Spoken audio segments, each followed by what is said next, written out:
కాజీపేట గ్రామంలో యోగాంధ్ర కార్యక్రమం జరగడం జరిగింది. దీనికి అధ్యక్షత కాజీపేట గ్రామానికి చెందిన సీతారామం మెడికల్స్ అధినేత టీడీపీ పార్టీ లీడర్ అయిన గొలివి ధనుంజయరావు నిర్వహించారు. అయితే కార్యక్రమాన్ని ఉద్దేశించి యోగాంధ్ర మండల స్థాయి పోటీలో విజయం సాధించిన జరుగుల్లా కృష్ణ మాస్టర్ ప్రజలను ఉద్దేశించి యోగా గురించి, దాని ఉపయోగాల గురించి చక్కగా వివరించారు.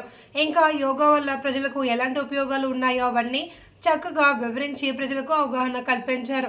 అయితే ఇంతటి కార్యక్రమాన్ని దిగ్విజయం చేసిన గ్రామ ప్రజలకు, పురజనులకు, యూత్కు ఆయన హృదయపూర్వక ధన్యవాదాలు తెలిపారు.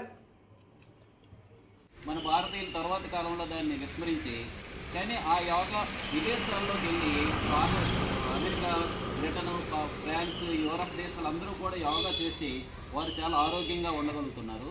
తరువాతి కాలంలో మన ప్రీతం ప్రధానమంత్రి నరేంద్ర మోడీ గారు వచ్చిన తర్వాత 2014లో ఇంతటి గొప్ప యోగా మన భారతదేశంలో దాన్ని మళ్ళీ గుర్తింపు తీసుకురావడం కోసం 2015 నుండి కూడా ప్రపంచ యోగా దినోత్సవం అనేది నిర్వహించడం జూన్ 1 మన ప్రీతమ సీఎం గారు చంద్రబాబు నాయుడు గారు కూడా నరేంద్ర మోడీ గారు మొత్తం భారతదేశంలో దీని గురించి వ్యాప్తి కోసం ఆయన ప్రచారం చేస్తుండే మన రాష్ట్ర చిత్రం అనేది చేయడం అనేది చాలా సుపరిణామం.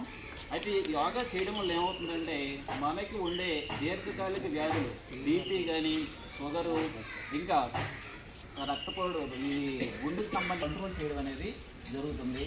అలానే ఇప్పుడు జర్నీ చేస్తుంటారు, అందరూ కూడా ప్రయాణాలు చేయాలి దూర ప్రాంతాలకి. వాళ్ళకి సయాటిక్ అని, బ్యాక్ పెయిన్ అని, అలాగే మెడ నొప్పులు ఇబ్బంది పడుతున్నారు. దానికోసం ఫిజియోథెరపీకి వెళ్ళడం, అలాగే డాక్టర్ దగ్గరికి వెళ్ళి మందులు అనమాట.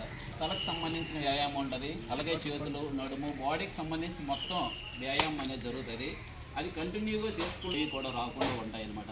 అందువల్ల యోగా చేయడం వల్ల కలిగే లాభాలను దృష్టిలో పెట్టుకొని అందరూ కూడా యోగా చేయాలనే ఉద్దేశంతో మన సీఎం గారు అనమాట యోగాంధ్ర కార్యక్రమాన్ని నిర్వహించడం అనేది జరిగింది. అందులో ఈరోజు మన గ్రామంలో కూడా నిర్వహించడం, దాన్ని